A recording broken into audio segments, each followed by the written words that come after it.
like mine, so that the husband and wife are virtually informers on each other to prevent defection or contamination by decadent imperialist or capitalist ideas.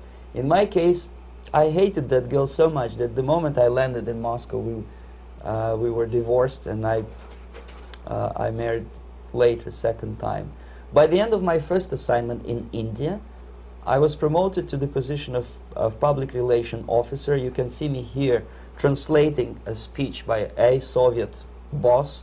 And you're on the right. I'm on the right here, yes. And it was, the occasion was commissioning of the refinery complex in Bihar, Barauni. Back in Moscow, I was immediately recruited by Novosti Press Agency, which is a propaganda and ideological subversion front for the KGB. 75% of the members of the Novosti are commissioned officers of the KGB. The other 25 are, like myself, co-opted agents who are assigned to specific operations. In this particular case, you can see me talking to students of Lumumba Friendship University in Moscow. This is a huge school under the direct control of the KGB and Central Committee, where future leaders of the so-called national liberation movements are being educated and selected carefully. And some of them have absolutely, this, for example, is a group of students from Lumumba. They don't look like students at all. They look more like military, and that's exactly what they were. They were dispatched back to their countries to be leaders of the so-called national liberation movements, or to be translated into normal human language, leaders of international terrorist groups. Another area of activity when I was working for the Novosti was to accompany groups of so-called progressive intellectuals, writers, journalists, publishers, teachers, professors of colleges. You can see me here in Kremlin. I'm second on the left, with a group of Pakistani and Indian intellectuals. Most of them pretended they don't understand that we are actually working on behalf of the Soviet government and the KGB. They pretended that they are actually being guests, VIP intellectuals, that they are treated according to their merits and their intellectual abilities. For us, they were just a bunch of political prostitutes to be taken advantage for various propaganda operations. Therefore, you can see perfectly well the senior colleague of mine on the left doesn't really have that much respect on his face, and myself with a very skeptical smile, typical KGB sarcastic smile, anticipating another victim of ideological brainwashing. This is how a typical conference in Novosti headquarters in Moscow looked like. Sitting in the middle is Boris Burkov, the then director of Novosti Press Agency, high-ranking party bureaucrat in the Department of Propaganda. I am standing next to a famous Indian poet, Sumitranandan Pant. He was famous because he was an author. He was the author of a famous poem titled Rhapsody to Lenin. That's why he was invited to USSR, and everything was paid by the Soviet government. Pay special attention to number of bottles on the table. This is one of the ways to kill the awareness or curiosity of foreign journalists. One of my functions was to keep foreign guests permanently intoxicated the moment they land at Moscow airport. I had to take them to the VIP lounge and toast to friendship and understanding between the nations of the world. Glass of vodka, then a second glass of vodka. And in no time, my guests would be feeling very happy. They would see everything in kind of pink, nice color. And that's the way I had to keep them permanently for the next 15 or 20 days. At a certain point in time, I had to withdraw alcohol from them so that some of them, who are the most recruitable, would feel a little bit shaky, guilty, trying to remember what they were talking last night. That's the time to approach them with all kind of nonsense, such as joint communique or statement for Soviet propaganda. That's the time they are the most flexible.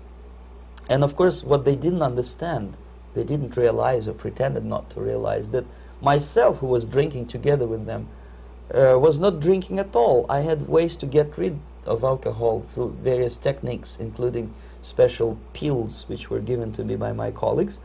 But they were taking it seriously. In other words, they would consume quite large volumes of alcohol and feel quite uneasy next morning. In 1967, the KGB attached me to this magazine, Look magazine.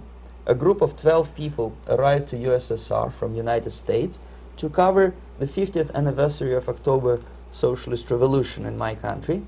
From the first page to the last page, it was a package of lies, propaganda cliché, which were presented to American readers as opinions and deductions of American journalists. Nothing could be far from truth. These were not opinions. They were not opinions at all. They were the clichés which the Soviet propaganda wants American public to think that they think. If it does make any sense at all. It sure does, because from the viewpoint of the Soviet propaganda, although there are some subtle criticisms of the Soviet system, the basic message is that Russia today is a nice, functioning, efficient system supported by majority of population. That's the biggest lie. And of course, American intellectuals and journalists from Look magazine elaborated on that untruth in various different ways. They intellectualized that lie. They found all kinds of justifications for telling lies to American public. Excuse me, it was partly your job to make sure that they got these ideas, yes, and accepted them as their own ideas. Right. Actually, even before they arrived to USSR, and they paid astronomical sum of money for that visit, they were submitted, this Novosti Press Agency developed so-called backgrounders, 20-25 pages of information and opinions which were presented to the journalists even before they bought their tickets to Moscow. They had to analyze the situation, and judging on their reaction to that backgrounder, the local Novosti representative or local Soviet diplomat in Washington, D.C. would assess whether they be given visa to USSR or not. So but they were selected ahead of time. Oh yes, they were pre-selected very carefully, and there is not much chance for honest journalists to arrive to USSR and to stay there for 1 year and to bring this package of lies back home. This, for example, is a centerfold of the Look magazine.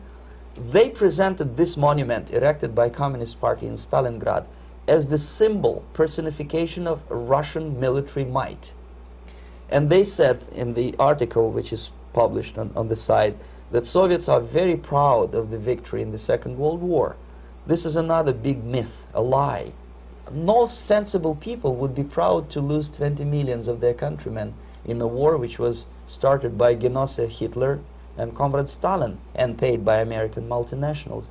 Most of the Soviet citizens look at this type of monuments with disgust and sorrow, because every family lost father, brother, sister, or child in the Second World War.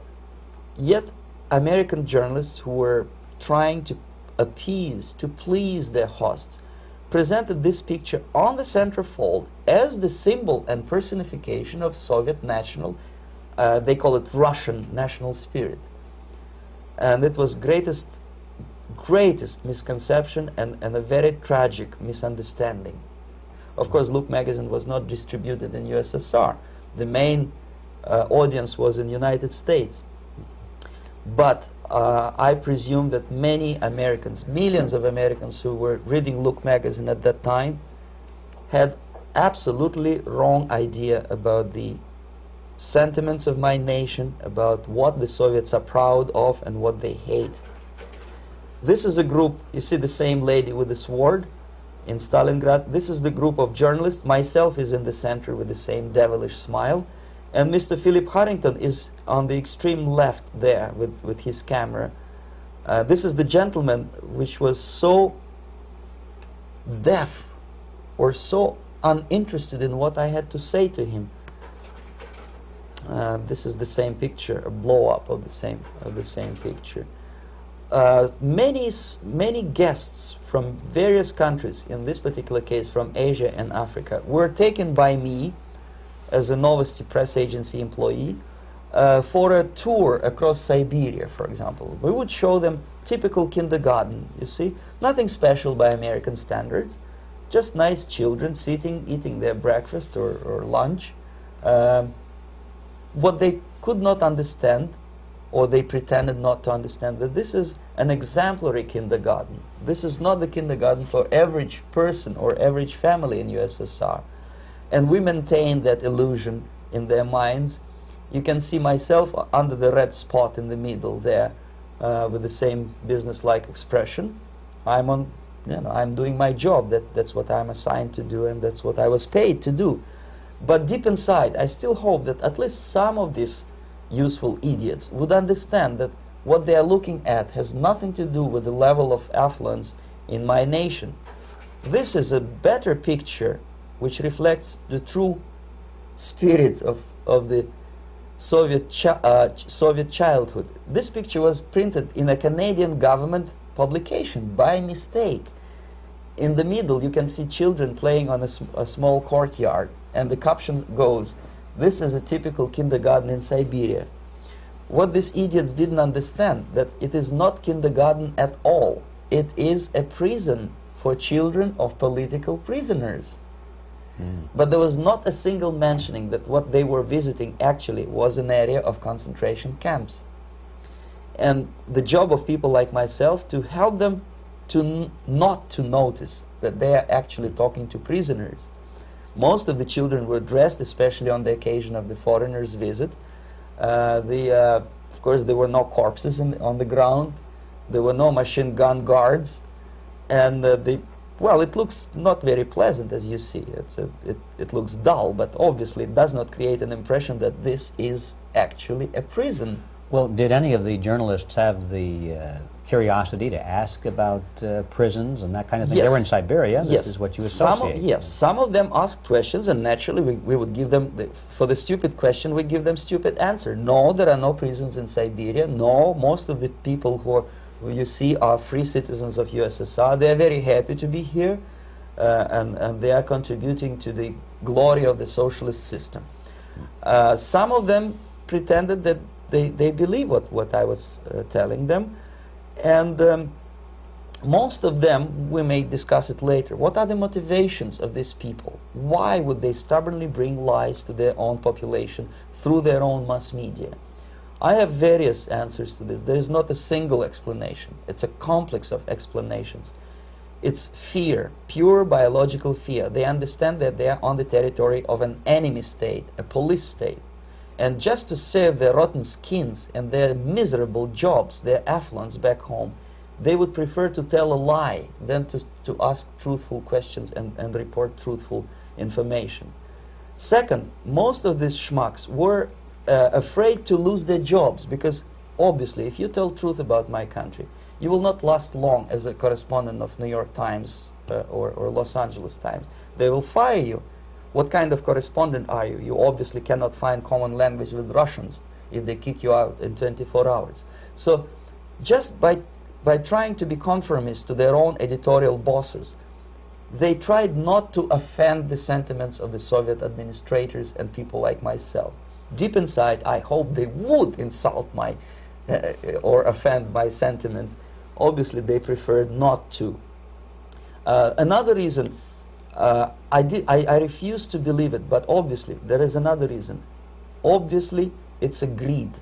These people earn a lot of money. When they come back to USA, they claim that they are experts on my country.